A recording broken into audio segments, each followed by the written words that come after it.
Quatrième voyage. Gérer ses émotions pour mieux échanger et se sentir aimé. Chloé se sent triste et délaissée. Depuis leur dernière rencontre avec Mirabella, les jumeaux ne s'étaient pas disputés une seule fois. Ils avaient l'impression de vivre des moments de plus en plus importants dans leur vie. Le soir, quand tout le village dormait, ils chuchotaient « J'ai arrosé ma plante, elle est devenue encore plus belle » ou « Mon soleil est devenu totalement brillant, j'ai l'impression que je pourrais tout faire ». Eux seuls savaient ce que ces phrases signifiaient, c'était leur secret, et ils se sentaient fiers, investis d'une incroyable force. Alors, pour leur quatrième voyage, les jumeaux se demandaient quelle histoire Mirabella allait leur délivrer. Ils étaient à peine sortis de chez eux qu'ils se retrouvèrent devant la porte de la chaumière d'or. Comme d'habitude, la sorcière ouvrit la porte au moment où ils allaient frapper. « Mais comment fait-elle » se demanda encore Enzo. Pour Lola, c'était normal. C'est la sorcière, voilà tout. Mirabella les attendait avec impatience. Ce jour-là, elle souhaitait leur raconter une histoire importante, en leur montrant le flacon vert. Vous voyez ce flacon ? C'est la lumière que vous allez apprendre aujourd'hui. Cette couleur est liée à l'histoire qu'a vécue ma meilleure amie quand j'avais votre âge. Chloé habitait la maison à côté de la mienne, et nous passions tous nos moments libres à jouer sur la plage. Mais un jour, une terrible nouvelle tomba. Je devais partir habiter loin, dans une autre région. Imaginez notre tristesse. Le jour des déménagements, nous étions inconsolables. Longtemps, je n'ai eu aucune nouvelle de Chloé, jusqu'au jour où j'ai reçu une lettre. Elle me demandait de venir la voir, car elle voulait me raconter une expérience incroyable. Lorsque j'arrivais, je la vis plus joyeuse que jamais. Au début, j'étais un peu vexée de voir que je lui manquais pas, mais j'ai eu vite envie de comprendre ce qui s'était passé. Je vous montre la petite image. Es-tu tombée amoureuse ? As-tu gagné un concours ? Dis-moi vite.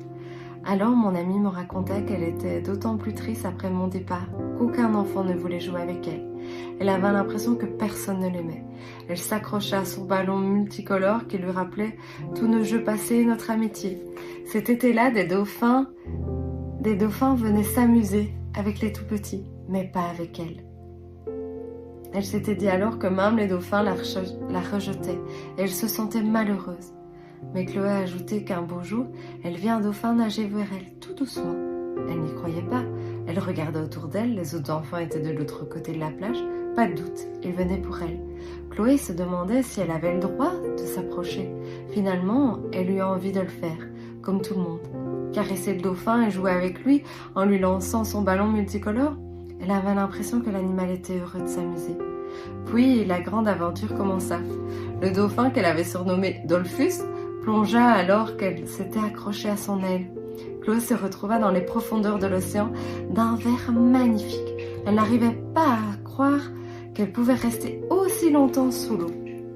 Dolphus remontait régulièrement à la surface pour qu'elle respire et replongeait encore plus profondément.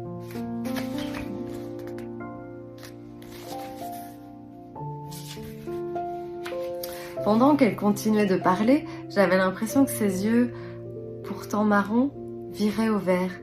Mais je compris pourquoi lorsqu'elle me raconta la fin de son histoire. Elle voulut remercier Dolphus pour cet après-midi si délicieuse.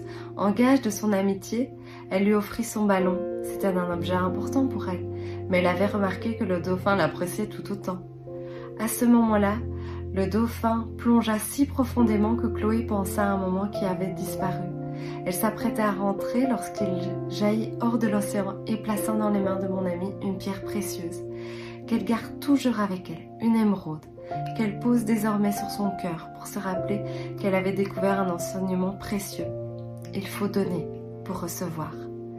Depuis, mon amie Chloé m'a transféré les pouvoirs de son émeraude. Voilà pourquoi j'ai tant de plaisir à vous offrir tous les contes extraordinaires que je connais sans rien attendre en retour, car je sais que donner est essentiel pour se sentir joyeux. Je vous montre. Vous aussi, vous pouvez plonger dans votre cœur et trouver votre joyau. Vous découvrirez à quel point il apaise les tristesses, les colères et les jalousies, afin de garder uniquement ce qui est doux.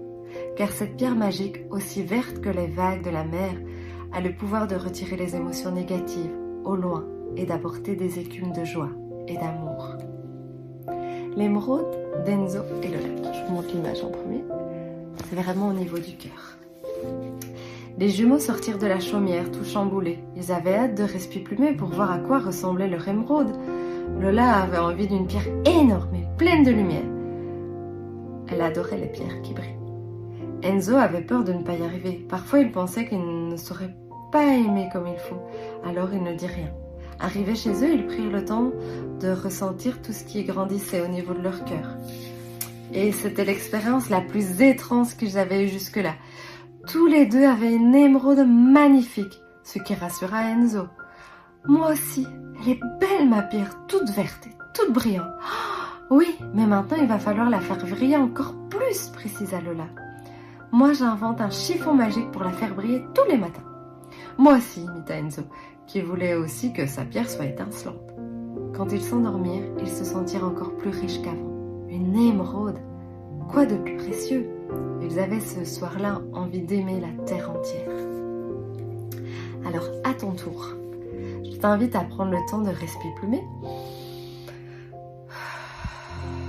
3 fois, lentement. Et à toi d'imaginer dans ton cœur un espace lumineux, tout vert, où toi aussi tu trouveras ton émeraude.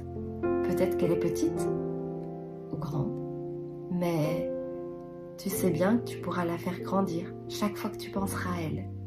Et peut-être qu'à l'intérieur, il y a une lumière qui continue de briller.